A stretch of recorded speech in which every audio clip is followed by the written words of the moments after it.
আসসালামু আলাইকুম, কি অবস্থা সবার, কেমন আছেন সবাই? আশা করি সবাই ভালো আছেন। সো আজকে আমাদের প্র্যাকটিস নাম্বার 2। ওকে, তো প্র্যাকটিস নাম্বার 2টা যদি আমরা একটু দেখি, দিস ইজ দ্য মার্কেট। এবং ধরেন এই মার্কেট একটা ডাউন ট্রেন্ডের মার্কেট চলতেছে। হ্যাঁ, মার্কেটটা একটা ডাউন ট্রেন্ডের মোমেন্টাম দিয়ে চলতেছে, ক্লিয়ার হন। আচ্ছা, যখন একটা ডাউন ট্রেন্ডের মোমেন্টাম দিয়ে মার্কেটটা চলতেছে, তখন আমাদের ডাউন ট্রেন্ড মার্কেটের মধ্যে এরকম একটা পজিশন মার্কেট ক্রিয়েট হয়েছে। হ্যাঁ, এরকম একটা পজিশন ক্রিয়েট হয়েছে। এবার এই পজিশনের মধ্যে আপনি যখন এরকম পজিশন ক্রিয়েট হয়েছে, তখন এই ক্যান্ডেলটার ক্লোজিং এর পরে আমি যদি আপনাকে প্রশ্ন করি, এখন আপনি নেক্সট ক্যান্ডেল কিসের ডিসিশনে যাবেন?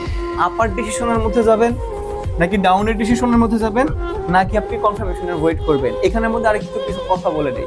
এখানে এই জায়গাটার মধ্যে কোনো সাপোর্ট রেজিস্ট্যান্সের কোনো ঝামেলা নাই। অ্যাগেন রিপিট, এখানে আপনি দেখতে পাচ্ছেন যে এর আগে কোনো সাপোর্টের কোনো ঝামেলা নাই, রেজিস্ট্যান্সের কোনো ঝামেলা নাই। এছাড়া নর্মালি একটা মার্কেট ডাউন ট্রেন্ডের মোমেন্টাম দিয়ে চলতেছে, এবং এরকম একটা পজিশন আসলে কোন শর্ত অনুযায়ী, কোন নলেজ অনুযায়ী, ব্যাখ্যা সহ কমেন্টের মধ্যে এখনই আমাদের জানান। যখন আপনি এই কমেন্টের মধ্যে এই ব্যাখ্যাগুলো জানাচ্ছেন, তখন আপনার এই নলেজটা পার্মানেন্টলি মনে থাকবে, এবং আমরা যখন বাকি কমেন্টগুলোর একটু চেক পড়বো, তখন আমাদেরও নতুন একটা নলেজ শিখা হয়ে যাবে। এই কারণে আমাদের পার্টটা হচ্ছে এইটা, এই পজিশন থেকে আমরা কোন ডিসিশনের মধ্যে যাব।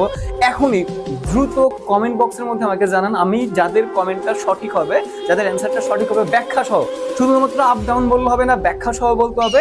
ব্যাখ্যা সহ যাদেরটা ভালো লাগবে তাদেরটার মধ্যে আমি লাভ ব্রেক দিয়ে দিব, এবং অ্যান্সারটাও অর্থাৎ রিপ্লাইটাও আমি দিয়ে দিব। ওকে, সো দেরি না করে এখনই জানার। আর যারা সঠিক অ্যান্সারটা পাবেন না, অবশ্যই আমার টেলিগ্রাম চ্যানেলের মধ্যে জয়েন হয়ে যাবেন। টেলিগ্রাম চ্যানেলটা আমার টিকটকের বায়োর লিঙ্কের মধ্যে দেওয়া আছে, বায়োর মধ্যে দেওয়া আছে, সেখানে ক্লিক করে আমার টেলিগ্রাম চ্যানেলের মধ্যে জয়েন হয়ে যান। টেলিগ্রাম চ্যানেলের নাম হচ্ছে ট্রেডিং মাস্টার এআর। সেখানের মধ্যে আমরা বিভিন্ন নলেজ শিখি এবং লাইভ ক্লাস করি, বিভিন্ন ধরনের টপিক শিখি। অবশ্যই লাইভ ক্লাস করতে হলে আপনার টেলিগ্রাম চ্যানেলের মধ্যে জয়েন হতে হবে। আর এটা এখনই আমাকে জানায় দেন।